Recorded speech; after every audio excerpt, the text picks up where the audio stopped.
বারুইপুরে নাবালিকা ধর্ষণ খুন, প্রতিবাদের নামে অশান্তি উস্কানি, পিটিয়ে খুন যুবক।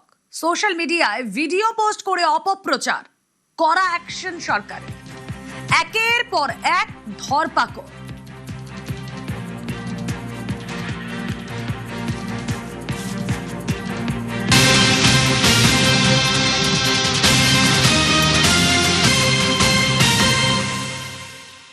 এই যে সোশ্যাল মিডিয়ায় প্রচারের কথা বলছি, প্রচার প্রথম কি না ধর্ষকদের ছাড়িয়ে আনেন বিজেপি নেতা শান্তনু মণ্ডল। শান্তনু মণ্ডল ছাড়িয়ে আনেন ধর্ষকদের। কিন্তু 6 তারিখ রাতে আমরা নিউজ 18 বাংলা দেখিয়েছি শান্তনু মণ্ডল ধর্ষককে ছাড়িয়ে আনেননি, বরং তিনি ধরিয়ে দিয়েছিলেন। দেখুন, এই যে কালো টি শার্ট পরা যাকে দেখছেন আপনারা, বিজেপির মণ্ডল সভাপতি শান্তনু মণ্ডল নাম। ধর্ষণে অভিযুক্তদের শান্তনু কিন্তু ছাড়াননি। যে অভিযোগ বিভিন্ন জায়গা থেকে আমরা দেখছি সোশ্যাল সাইটে করা হচ্ছে, কিন্তু ছবি কি বলছে, ছবি কথা বলে। দেখুন, ধর্ষণে অভিযুক্তদের কিন্তু শান্তনু ছাড়াননি, বরং অভিযুক্তদের শান্তনু ধরিয়ে দিয়েছেন। দেখুন, ধরে নিয়ে যাচ্ছে ব্ল্যাক টি শার্ট পরা শান্তনু মণ্ডল, বিজেপির মণ্ডল সভাপতি অভিযুক্তকে ধরিয়ে দিচ্ছেন। দেখুন, এবার আরো একটা ছবি আপনাদেরকে দেখাবো। 5ই জুলাই দেখুন, যখন পুকুর থেকে তোলা হচ্ছে সেই সময় দেখুন একদিকে প্রভাসকে কিন্তু টেনে তোলা হচ্ছে। কে টেনে তুলছেন? কালো টি শার্ট পরা, অর্থাৎ শান্তনু মণ্ডল, যাকে আপনাদেরকে দেখালাম আমরা মার্ক করে, তিনি বিজেপির মণ্ডল সভাপতি। শান্তনু মণ্ডল ধর্ষণে অভিযুক্তদের কিন্তু শান্তনু ছাড়াননি। যে ছবি আমরা দেখছি, অভিযুক্তদের শান্তনু ধরিয়ে দিয়েছেন।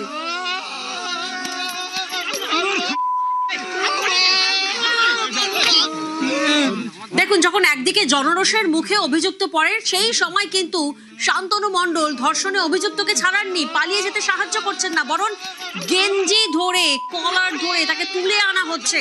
তুলে আনছেন কে? শান্তনু মণ্ডল। ধর্ষণে অভিযুক্তকে শান্তনু ধরিয়ে দিয়েছেন। আসামিকে প্রথমে জেরা করার জন্য ধরা হয়েছিল, জিজ্ঞাসাবাদ করার পরে অনেক তৎপরতার সঙ্গে ওকে নিয়ে পরে এসেছিলাম। পরে এসে খুব মর্মান্তিক ঘটনা, বাচ্চাটাকে নৃশংসভাবে রেপ করে মারা করেছে। লাস্টে কি আমরা পেয়েছি, বাড়ির লোক ক্ষিপ্ত হয়ে ওকে মেরে ফেলতে চাইছিল, পালিয়েছে ওখান থেকে। এই অবস্থা দেখুন, ফের ওকে ধরেছি। তো এইরকম সমাজের কীট পতঙ্গগুলোকে কি করা উচিত আপনি দেখুন। একটা মাত্র 12 বছর বয়সের মেয়ে, আপনি ভেবে দেখুন একবার যে এই জানোয়ারগুলো কি করা উচিত। মহামান্য মুখ্যমন্ত্রীকে আমি আবেদন করব যাতে এরকম জানোয়াররা যাতে সমাজের বুকে না চলতে পারে। যা খেয়েছিস, মস্ত খেয়েছিস, হয়তো বাগালি টাকা নিস, হয়তো সামনে টাকা নেই। ওকে খারাপ কাজ করেছি আমি খারাপ বাচ্চাটাকে। দেখুন, একের পর এক ভিডিও আপনাদেরকে দেখাচ্ছি। শান্তনু মণ্ডল, বিজেপির মণ্ডল সভাপতি, ব্ল্যাক টি শার্ট পরে। একদিকে আপনারা দেখলেন প্রথম ভিডিও, সেটা কিন্তু নিছকে ভিডিও নয়, সেটি ডিজিটাল এভিডেন্স, কনফেশন করানো হয়েছে অভিযুক্তকে দিয়ে। আর তারপর দেখুন আরো একটি ভিডিও, টোটোতে বসিয়ে অভিযুক্তকে ধরে কনফেশন করানো হচ্ছে, ডিজিটাল এভিডেন্স আরো একটি। ওকে খারাপ কাজ করেছি আমি, খারাপ আমি করিনি। শোন, এবার শোনো, এবারে বলে এবারে আমি যদি টাকা পয়সা দিবি, আনন্দ আছে, ওরা বন্ধু আছে বলে এবার 4 জন এসেছি, আমার খাওয়া হয়েছে, টাকা দরকার লাগে, ওকে রেখে দে, যা টাকা দেওয়া নিবি এখন, ঠিক আছে? ও বলে না, আমি তোর কথা শুনবো না, ঠিক আছে? আমার ঠেলা ফেলে দিয়েছে ঘরে উড়ে, ঠিক আছে? নিয়ে ও ট্রেনে চলে গেছে, মেয়েটা ছিলেছে বলে চুরি উঠে বাঁচিয়েছে, আনন্দ চেপে মেরে দিয়েছে, মেয়ে ট্রেনে চলে যেতে পারে। 3 জন ছিল, আমার 4 জন। খারাপ কাজ কে করেছে? খারাপ কাজ আমি করিনি, আর সত্যি কথা বলতে পারবো না, আমি করেছি না। ওরা বলতে পারছে, ওরা বলতেছি না, কিন্তু আমি তো আমি ছিলাম, ওরা নিয়ে তারপর আমি ছিলাম না। শুনলেন আপনারা ভিডিও, একের পর এক ভিডিও, যেখানে ব্ল্যাক টি শার্ট পরা। দেখুন, 3টে ভিডিওতেই আপনারা দেখতে পাচ্ছেন ব্ল্যাক টি শার্ট পরা যাকে, তিনি আর কেউ নন, বিজেপির মণ্ডল সভাপতি শান্তনু মণ্ডল। ধর্ষণে অভিযুক্তদের শান্তনু ছাড়াননি, বরং বিবরণ শোনাচ্ছে হারহিম এই ঘটনার কথা, অর্থাৎ কনফেশন করানো হচ্ছে, ডিজিটাল এভিডেন্স। আর এই খবর আমরা দেখাই 6 জুলাই রাতে। এরপর থেকে শান্তনু মণ্ডলের দিকে আঙুল তোলা বন্ধ হয়ে গিয়েছে। কিন্তু শেষ কি হলো প্রচার? সোশ্যাল মিডিয়ায় অপপ্রচার? না, এরপর শুরু হলো আরেক প্রচার। সোশ্যাল মিডিয়ায় আরেক প্রচার। কি প্রচার? একটি ভিডিও পোস্ট করে তৃণমূল দাবি করে পুলিশ মনে হয় রাজা নামে একজনকে বাঁচাচ্ছে, কারণ তিনি নাকি বিজেপির কর্মী। এবার দেখুন সেই ভিডিও।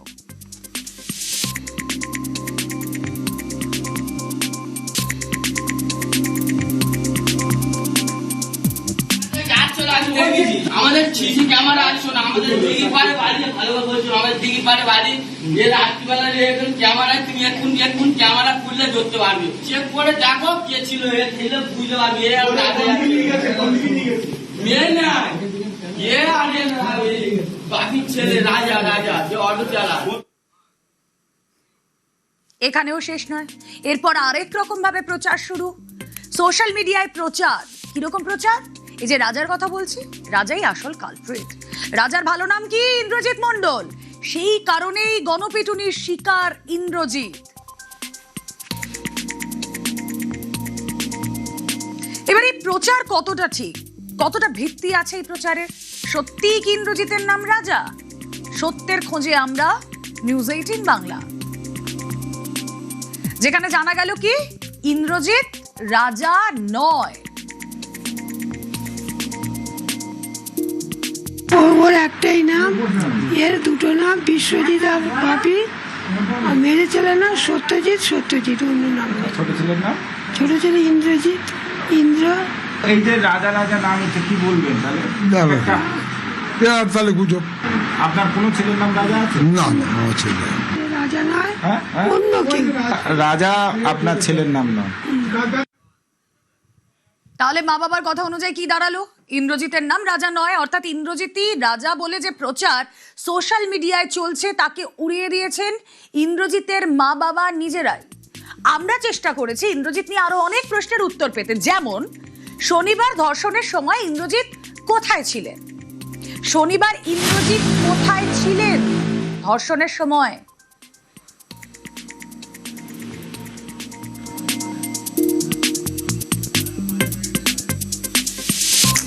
ছেলে ওই দিনে কোথায় ছিল? আমার ছেলে বাড়ি ছিল। ছেলে ওই দিনে কোথায় ছিল? আমার ছেলে বাড়ি ছিল। ছেলে ওই দিনে কোথায় ছিল? আমার ছেলে বাড়ি ছিল। ছেলে ওই দিনে কোথায় ছিল? আমার ছেলে বাড়ি ছিল। এবার প্রশ্ন, কেন টার্গেট ইন্দ্রজিৎ? ইন্দ্রজিৎ অটো চালাতেন, খুব পরিষ্কারভাবে বুঝুন, ইন্দ্রজিৎ অটো চালাতেন। বারুইপুর চরণ স্ট্যান্ড থেকে তার অটো চলতো। অন্যদের তুলনায় ইন্দ্রজিৎ অটো ভাড়া কম নিতেন বলে শোনা যায়। ইন্দ্রজিতের মাকেও বলতে শোনা গিয়েছে, ছেলে ছিল আমার হাবা গোবা, তাই হয়তো অন্যদের থেকে অটো ভাড়া কম নিতেন। এই কারণে ইন্দ্রজিতের অটোকে বেছে নিত ধর্ষণ খুনের ধৃতরা। এখন প্রশ্ন হলো, এ হেন ইন্দ্রজিৎকে কেন পিটিয়ে মেরে ফেলা হলো? বারুইপুরে স্থানীয়দের সঙ্গে কথা বলে যেটা জানা গিয়েছে, উন্মত্ত জনতা প্রথমে অভিযুক্ত আনন্দ সর্দারের বাড়িতে যায়। স্থানীয়দের দাবি, আনন্দ স্ত্রী তখন বলেন আনন্দ তো বাড়িতে নেই, আনন্দ ইন্দ্রজিতের বাড়িতে। আনন্দর বাড়ি থেকে 80 মিটার দূরে ইন্দ্রজিতের বাড়ি। উন্মত্ত জনতা তখন ইন্দ্রজিতের বাড়িতে গিয়ে চড়াও হয়।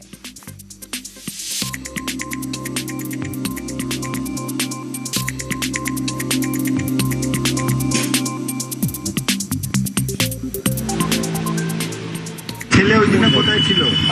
আমার ছেলে বাড়ি ছিল। ওই আনন্দর ফ্যামিলি আমাদের শেষ করে দিল। ওর মা বৌদি বলেছে, আনন্দর খুঁজতে এসেছো কেন? ইন্দ্র তাঁতির বাড়ি যাও। যখনই বলেছে আমার বাবার বাঘের মতো এসে তুলে নেই।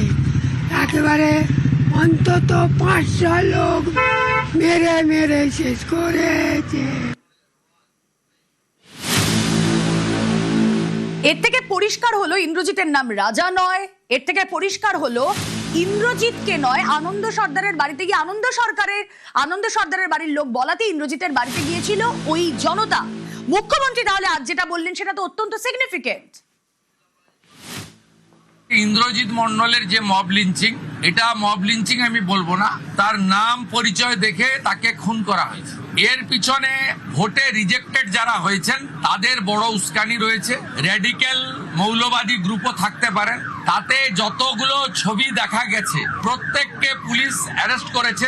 একজনকে বকখালি থেকে তুলেছে, একজনকে দীঘা থেকে তুলেছে। নৃশংসভাবে পিটিয়ে মারা হয়েছে সংগঠিতভাবে। ইন্দ্রজিৎকে আমরা ফিরিয়ে দিতে পারবো না। ইন্দ্রজিতের প্রত্যেকটা খুনি সমানভাবে ওই একরত্তি ছোট্ট কন্যার খুনিরা, শারীরিক নির্যাতনকারীরা যেভাবে আমি কথা দিয়েছি কাস্টডি ট্রায়াল হবে, ইন্দ্রজিতের খুনিদেরও তাদেরও খুব চূড়ান্ত চরম ভারতীয় ন্যায় সংহিতাতে যে শাস্তি আছে পাবে। উস্কানির অভিযোগ ইতিমধ্যে থানায় জোড়া অভিযোগ দায়ের হয়েছে। 2 বিজেপি নেতার অভিযোগের ভিত্তিতে মামলা হয়েছে। প্রথম অভিযোগপত্রের নাম রয়েছে সুজন চক্রবর্তীর, নাম রয়েছে লায়েক আলীর।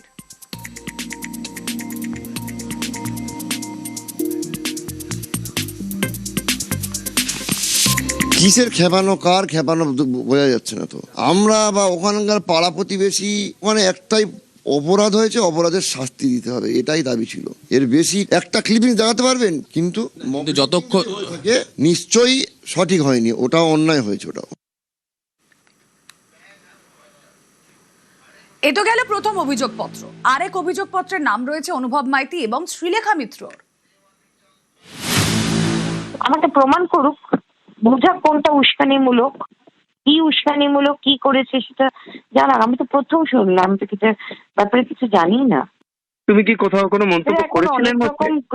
কিসে মন্তব্য করেছি আমি সেটা জানতে মন্তব্য করতে পারবো না? একজন নাগরিক হিসেবে যদি এরকম একটা কাণ্ড হয়, কেউ কিছু কথা বলবে না?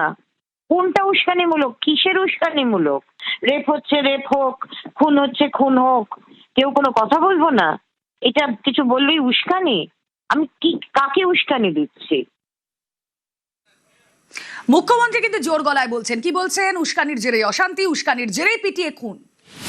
रेडिकल फोर्स भी रह सकता है, यहाँ कुछ अल्ट्रा लेफ्ट भी रह सकता है। जो सामने किया उनको तो उठा रहा हूँ। पीछे से जो लोग मोबाइल फोन में भड़काने का काम किया है, मैसेज करके भड़काने का काम किया है, पुलिस जब कोशिश कर रहा था भाई शांत रहिए, कार्रवाई होगा, तब जो भड़काने का यहाँ किया तो दूसरे एरिया में किया। सेंट्रल पैरामिलिट्री फोर्स के ऊपर पत्थरबाजी किया, कॉमन पुलिस कांस्टेबल के ऊपर, लेडीज कांस्टेबल के ऊपर आक्रमण हुआ। रेल मार्ग पर इतना बड़ा बड़ा स्टील का बीम वो रेल लाइन के ऊपर देकर यहाँ बड़ा हादसा करने का साजिश था। वो जिस पार्टी का हो सकता है उसको भी सबक सिखाने का काम विद इन बीएनएस के अंदर पुलिस करेगा। ये मेरा फुल डायरेक्शन है। पुलिस को इस बारे में पूरा छूट दिया गया है।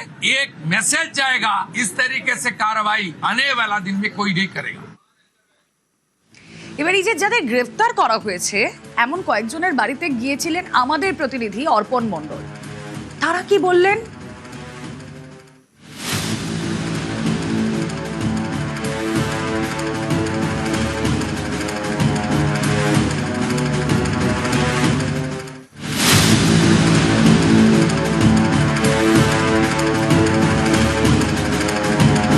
নিরীহ প্রতিবাদীদের যে গ্রেফতার করা হয়েছে বলে সোশ্যাল মিডিয়ায় প্রচার চালানো হলো, আরো একবার বলছি, তাদের কি রিয়াকশন দেবে?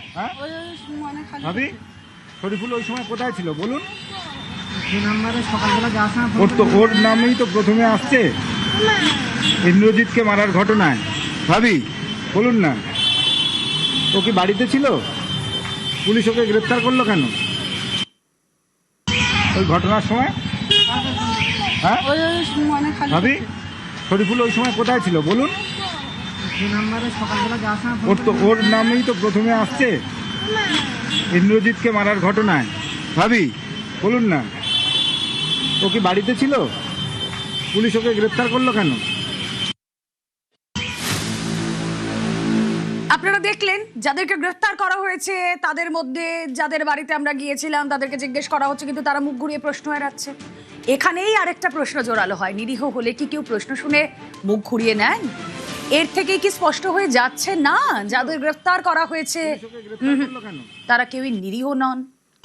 ওই ঘটনার সময় হ্যাঁ ভাবি শরীফুল ওই সময় কোথায় ছিল বলুন?